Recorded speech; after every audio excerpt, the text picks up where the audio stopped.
Alors, de nouveau, pour finir cette matinée, je suis invitée aussi afin de représenter le Forum européen pour la restaurative.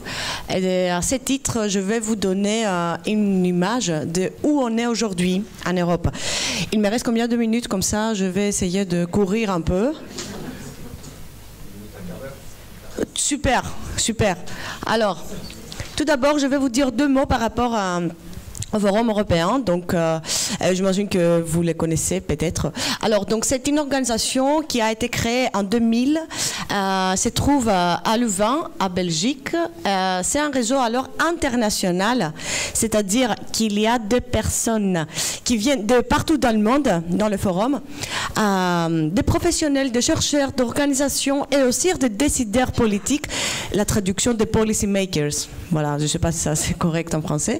Notre but général, en fait, c'est d'aider et soutenir l'établissement et le développement de la médiation victime délinquants et d'autres pratiques restauratives partout en Europe. Ce qu'on pense au forum, c'est que la justice restaurative n'est pas pour tout le monde. Pourtant, on pense que toute personne devrait y avoir accès. Donc ça, c'est notre motto. C'est pour cela que nos objectifs stratégiques sont déjà d'informer et d'éduquer le public sur la justice restaurative. C'est pour cela qu'on organise des conférences internationales, aussi des écoles TT, etc. et pas mal d'événements. Aussi d'influencer les législations nationales et européennes et la politique sur la justice restaurative. C'est pour cela d'ailleurs qu'on a participé en tant que forum à la rédaction de la recommandation de 2018 et enfin de développer des pratiques restauratives de haute qualité basées sur la recherche. Il faut que je vous dise en fait que dans le forum, on a des comités de recherche. Récemment, on a lancé un comité spécialisé sur les standards et les valeurs pour les pratiques restauratives pour pouvoir ensuite donner les résultats au public. Alors ici c'est une photo de la dernière conférence internationale du forum qui a eu lieu à Tirana en Albanie. Alors je peux vous dire qu'il y avait plus que 300 participants qui sont venus de 47 pays. Donc c'est vraiment international, c'est vraiment large, etc. J'en profite aussi de vous inviter à notre prochain événement international, conférence, qui aura lieu en Sardaigne, en Italie, à Sassari, sur la thématique de justice au-delà des frontières, donc connexion restaurative, par le biais d'espace et de langage. Donc ça serait bien. Et il faut dire ici que la France est pas trop représentée aux événements internationaux du forum, et ça c'est dommage. Je sais que la langue est une barrière, mais je peux vous dire que s'il y a un groupe francophone assez large aux événements, on peut lancer, on peut proposer une traduction spontanée, etc. Donc ça serait bien de vous voir là-bas. Alors, quelques observations générales par rapport à ce qui se passe en Europe aujourd'hui. Tout d'abord, oui, il y a effectivement une croissance générale de la justice restaurative, c'est-à-dire qu'aujourd'hui, elle est acceptée par le monde juridique, par les acteurs sociaux, au niveau national et supranational, mais cela comporte aussi des risques, c'est-à-dire aujourd'hui on utilise pas mal le terme justice restaurative pour se référer à n'importe quoi. Vous voyez ce que je veux dire, c'est-à-dire que il y a des pratiques qu'on l'appelle restauratives, mais elles ne sont pas vraiment. De l'autre côté, il y a une grande diversité par rapport à la mise en œuvre de pratiques. Et cette diversité peut être expliquée par les différents motifs de l'introduction de la justice restaurative en nombreux pays. Ensuite, on peut constater qu'il y a une certaine forme de justice restaurative dans tous les pays de l'Union européenne, applicable à différents stades de la procédure pénale, y compris pendant l'exécution des peines. On peut aussi constater qu'on commence à utiliser la justice restaurative même pour les cas plus graves, comme la violence sexuelle, la violence en général, l'homicide, le terrorisme, comme je viens de dire ce matin. Mais le taux d'application de la justice restaurative est encore très faible, donc c'est de 12%.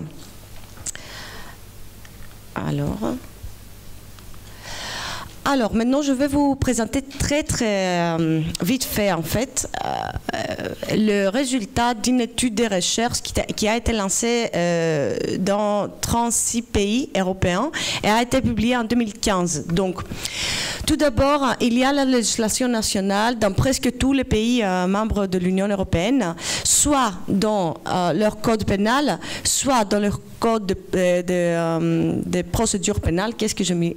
Oui, voilà, code de procédure pénale, soit dans le deux. Ensuite, on peut dire que la médiation, c'est-à-dire la rencontre entre auteur et victime, c'est la pratique dominante proposée dans 35 pays.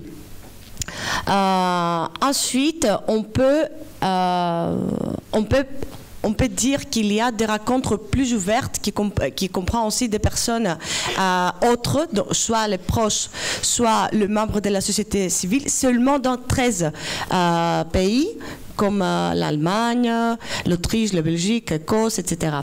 Mais toujours, cette étude a confirmé qu'il y a un impact limité dans le contexte général des politiques criminelles. Ensuite, ok, il y a seulement 5 pays dans lesquels la médiation, c'est un service général. C'est-à-dire, on l'offre dans tous les cas, tous les stades, etc. Et ça, c'est la Belgique, le Danemark, le Pays-Bas, la Finlande et la Suède seulement. Il y a 2 pays qui offrent la médiation dans un réseau national, mais ne sont pas nombreux. Ensuite, il y a pas mal de pays en fait, qui permettent l'interférence de la justice restaurative dans la procédure pénale. Donc, la France devrait peut-être avoir un regard critique par rapport à je sais pas, à la position de la circulaire. Ensuite, il y a pas mal de pays qui appliquent la justice restaurative dans la prison. Et aussi, on peut dire qu'il y a de pays qui qui financent les services restauratifs avec l'argent public. Donc, l'argent qui vaut normalement pour le ministère, etc. Ensuite, ce qui peut proposer de services restauratifs en Europe, soit le procureur, soit les services sociaux dans les tribunaux, soit les services de probation des municipalités locales et des ONG comme en France. Alors, parlons maintenant un peu de la législation au niveau européen. Tout d'abord, on a 2 recommandations aujourd'hui. La première qui concerne plutôt la médiation en matière pénale et la deuxième, la plus récente, que pour la première fois, on appelle ça justice restaurative voilà, en matière pénale. De l'autre côté, on a une directive, donc l'obligatoire, c'est la directive bien sûr, qui concerne les victimes. Donc, on est là aujourd'hui, qui a remplacé la décision cadre de 2001. Alors, moi, je ne vais pas trop entrer dans les détails, je vais vous dire justement que dans la commentaire de cette recommandation, dans la page 2, on trouve que la présente recommandation va plus loin que la recommandation de 1999 et appelle à une évolution de la justice pénale en Europe vers une culture et une approche davantage restaurative au sein du système de justice pénale. Donc là, on parle d'une culture, d'un changement de culture, donc d'une réforme. C'est pour cela que je fais la remarque avant.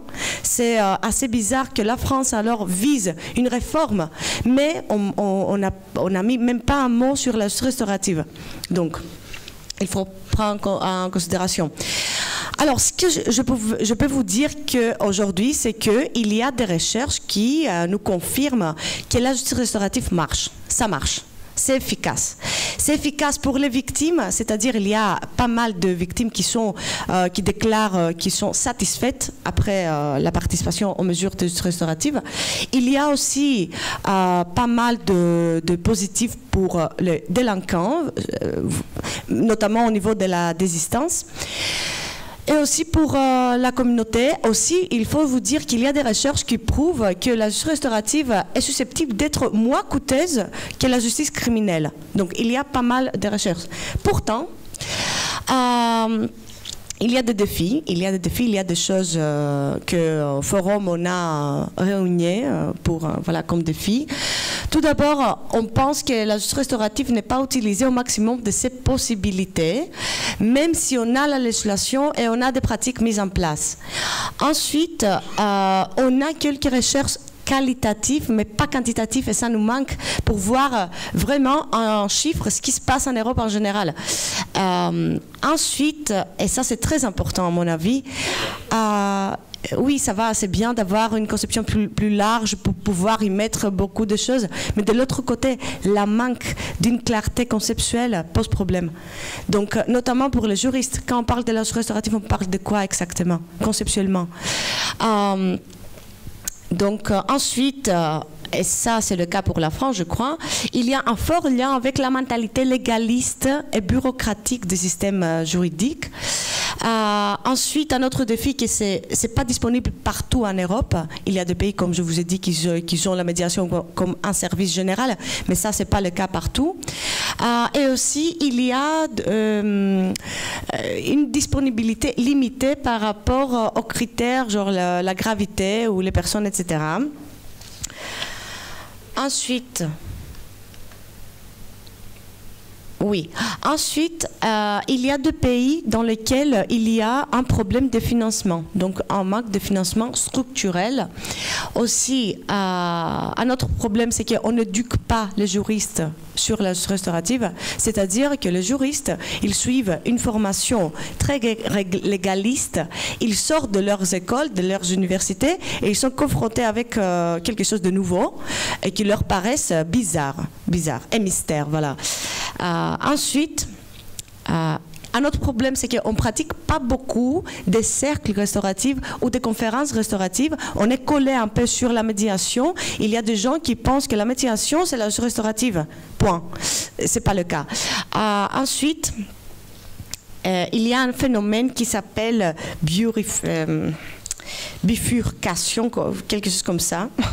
Alors, donc, en fait, c'est l'utilisation de la justice restaurative seulement pour les mineurs ou les cas de criminalité faible. Et ça, en fait, condamne la justice restaurative à une marginalisation par rapport au traitement d'autres cas beaucoup plus graves qui sont laissés alors au moment d'une réponse répressive. Et aussi, dernier point, c'est en fait, effectivement, la manque de sensibilisation et d'information autour de la justice restaurative dans la société. Hop. Non? Alors, ici, je vous mets quelques références principales par rapport à ce qui se passe en Europe. Bien sûr, mes présentations seront disponibles par le Citoyen Justice. Et alors, merci beaucoup pour votre attention. J'ai essayé de le faire très... merci.